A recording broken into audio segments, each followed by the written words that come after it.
ஆமாம் இதுதான் வயிறு ஊசி. மேம் ரேட் எவ்வளோ மேம் இது? 1000 ரூபாய். என்ன மேம் அதிகமாக சொல்கிறீங்க? 1000 ரூபாய் தான் பாது. மேம் கம்மி பண்ணி கொடுங்க மேம் எங்கள் அம்மாவுக்கு. சரி உனக்காக 850. ஓகே எனக்கு மட்டும்தானா இல்லை எல்லா கஸ்டமருக்கும்? சரி கஸ்டமருக்குமே உனக்காக கஸ்டமருக்கு இன்னைக்கு ஆஃபர். வயிறு ஊசி சாரி 850. 850 okay ma'am thank you. இப்போ எந்த சாரி சூஸ் பண்ணி 8 கலர் இருக்கு. உங்களுக்கு எது பிங்க் வித் கிரீன் கலர் நல்லா இருக்கா? நல்லா இருக்கு. பில் போட்டுறலாமா? பில் போட்டு கன்ஃபார்ம் தானே? Confirm ma'am. சரி ஓகே.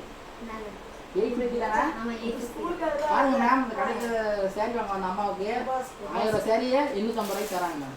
உங்களுக்குமே இந்த ஆஃபர் எல்லாரும் கஸ்டமருக்கும் எல்லாருக்கும் இதே ஆஃபர் தான். Okay thank you. எங்கள் கடை வந்து கடலூர் மாவட்டத்தில் ஹோல்சேல் கடை. ஓகேங்க. வெட்டிங் கலெக்ஷன் வந்து காது குத்து, மஞ்சள் தண்ணி, வீடு கிரகப்பிரவேசம் அதுக்கு எல்லாத்துக்குமே சீப் அண்ட் பெஸ்ட்டு குவாலிட்டியாக நாங்கள் எங்கள் கடையில் தரோம். இங்கே நெய்வேலியில் நிறைய கடைங்க இருக்குது. அந்த கடையோட நாங்கள் பெஸ்ட்டாக தரோம், நல்ல குவாலிட்டியாக தரோம். பிரபாசி இந்த கடை எந்த லொகேஷன்? ஆர்ச்சிலேருந்து பண்டோட்டி ஆப்போசிட்டில் பிரபா சில்க் ஹவுஸ் எங்கே இருக்கு பார்த்தீங்கன்னா ஆர்ச்சி கேட்லேருந்து பண்டூட்டி போகிற ரோடு கீழே கொள்ளைங்க. Thank you ma'am.